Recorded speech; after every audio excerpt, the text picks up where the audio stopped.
Welcome back to the Paper Pursuer. Today's show notes will be for the episode 1188, and it's titled, Why is Bernie Sanders Lying to You? So let's see. The first article is titled, it's on cityjournal.org, and it's The Unaffordable Candidate by Brian Riedl, October 15th, 2019. Bernie Sanders' 97 trillion agenda would impose incomprehensible costs.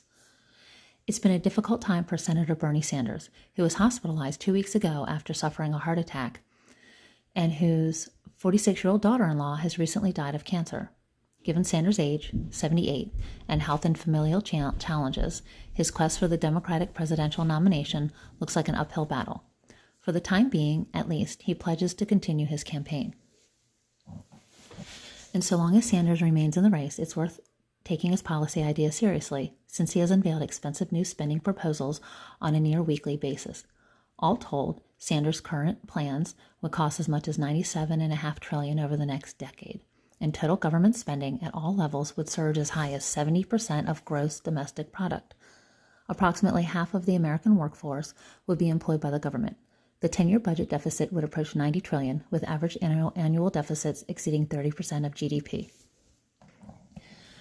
The $97.5 trillion price tag is made up of mostly of the costs of Sanders' three most ambitious proposals. Sanders concedes that his Medicare for All plan would increase federal spending by somewhere between $30 and $40 trillion over a 10-year period. He pledges to spend $16.3 trillion on his climate plan, and his proposal to guarantee all Americans a full-time government job paying $15 an hour with full benefits is estimated to cost $30.1 trillion. The final $11.1 trillion includes $3 trillion to forgive all student loans and guarantee free public college tuition, plus $1.8 trillion to expand Social Security, $2.5 trillion on housing, $1.6 trillion on paid family leave, $1 trillion on infrastructure, $800 billion on general K-12 education spending, and an additional $400 billion on higher public school teacher salaries. This unprecedented outlay would more than double the size of the federal government. Over the next decade, Washington is already projected to spend $60 trillion, and state and local governments will spend another $29.7 trillion from non-federal sources. Adding Sanders' $97.5 trillion and then subtracting the $3 trillion saved by state governments under Medicare for All would raise the total cost of government to $184 trillion, or 70% of the projected GDP over 10 years. Such spending would far exceed even that of European social democracies. The 35 OECD countries average 43% of GDP in total government spending. Finland's 57% tops the list, edging France and Denmark. Meantime, Sweden and Norway, regularly lauded as models for the U.S., spend just under 50% of GDP. The U.S. government at all levels spends between 34% and 38% of GDP, depending on how one calculates. Sanders' agenda is virtually impossible to pay for, adding $97.5 trillion in new spending to an underlying $15.5 trillion projected budget deficit under current policies creates a 10-year budget gap of $113 trillion. Yet Sanders' tax proposals would raise at most $23 trillion over the decade.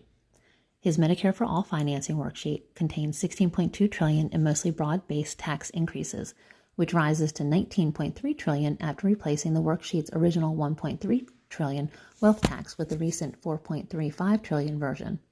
Social Security expansion would be financed by $1.8 trillion in new payroll and investment taxes. The Congressional Budget Office estimates that the financial transactions tax intended to pay for Sanders's college agenda would raise $777 billion. The climate proposal and family leave proposals each contain approximately $200 billion in specified tax increases. Repealing the 2017 tax cuts beyond what is already accounted for in other proposals would raise at most $1 trillion. Sanders has backed away from his previous support for a carbon tax. Jeez.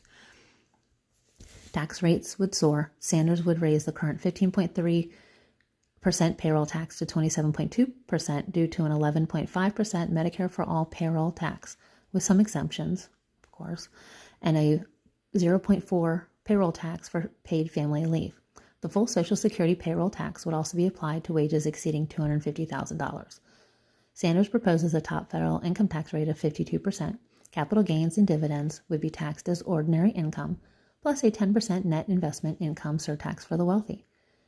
The resulting 62% top tax bracket for investments would be so far beyond the revenue maximizing rate that it would produce little actual revenue.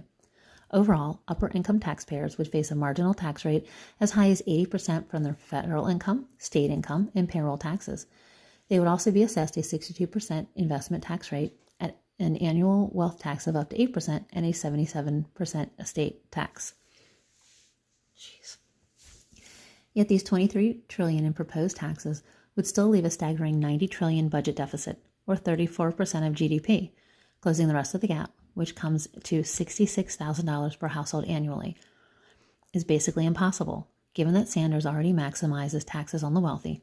That leaves the payroll tax, or a value-added tax, VAT, to raise the rest. The CBO claims that each 1 percentage point increase in the payroll tax raises $0.9 trillion over the decade, thus requiring an extra 100% rate on top of the 27.2% proposal. Alternatively, a European-style VAT would raise $0.4 trillion per percentage point, thus requiring an absurd 225% tax rate to close the remaining $90 trillion budget gap. Cutting defense spending to NATO's European target of 2% of GDP would save just $3 trillion. Even seizing all $82 trillion in household financial assets would be insufficient. I don't think they wouldn't want to. Jeez. Sanders claims that economic growth would produce enough revenue to offset much of these costs. It's more likely that exorbitant tax rates and the diversion of millions of private sector workers into government make-work jobs would reduce investment, productivity, and growth. Even for the sake of argument, permanently doubling America's trend economic growth rate from 2% to 4% would raise just under $6 trillion in new revenues over the decade, still leaving an $84 trillion budget gap. The massive cost of the proposed government job guarantee has rarely been analyzed and requires a deeper explanation. Sanders would guarantee a full-time job paying at least $15 per hour with full benefits and nearly guaranteed job security to anyone who wants one. There goes all the government reform. A report commissioned by the Center on Budget and Policy Priorities calculated that a more modest version of this proposal, paying a minimum wage of $11.83, would cost the government $56,000 per full-time employee when including benefits and administrative costs. Factoring in 4% annual cost growth, 1 million participants would cost $672 billion over the next decade. Participation would surely include the 11.3 million jobless Americans who are either actively seeking a job or have stopped looking but still want to work. That will cost $7.6 trillion over the next decade. Yet 42.4% of the workforce, or nearly 67 million workers, earns less than $15 per hour. Proponents assume that employers will offer large raises and new benefits to keep these employees in their current jobs. Assuming even half of them instead switch to government jobs for the higher pay, job security, and or likely easier work, enrollment would increase to 45 million at a cost of $30 trillion over the next decade. No more innovation. It's all government run. Some costs would be offset by having fewer people collecting health and welfare benefits elsewhere. On the other hand, there is reason to believe that costs would rise further. As stated above, the calculations are based on an $11.83 government wage rather than Sanders' $15 proposal. Enrollment would surely surge during recessions, and individuals unhappy with their demanding, dangerous, or unstable jobs that pay slightly above $15 per hour might see a government job as a better bet. Many of the 7 million seniors living in poverty, unsure of their work capabilities, could be lured back into the workforce with a healthy wage and job security. Medicare for All is a major driver of Sanders' budget deficits. The proposal would essentially replace all health premiums and out-of-pocket expenses with a new single-payer tax and federal provision of health care. Despite their assertions that families would come out ahead, that their health taxes would be lower than past premiums and out-of-pocket costs, Medicare for All proponents have failed to design a tax that could replace the current $35 trillion spent by families, businesses, and state governments. Sanders' Medicare for All legislation includes no tax mechanism, and his worksheet of tax options adds up to just $19 trillion. Fully funded Medicare for All legislation doesn't exist. If the 70% of GDP spending estimate seems too high to be accurate, consider that no OECD country offers anything remotely similar to Senator Sanders' proposed job guarantee program, or has nationalized a health system that consumes nearly 20% of its GDP.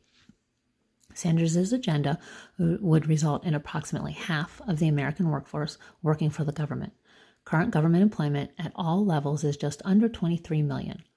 The job guarantee would likely attract 45 million new participants. More than 16 million private healthcare employees would essentially become government employees. Approximately 1 million new employees would likely be needed to staff other policies such as the job guarantee.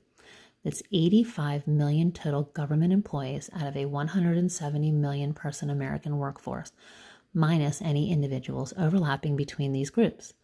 With more than a year to go before the 2020 president election, Sanders may well top $100 trillion in promised new government spending.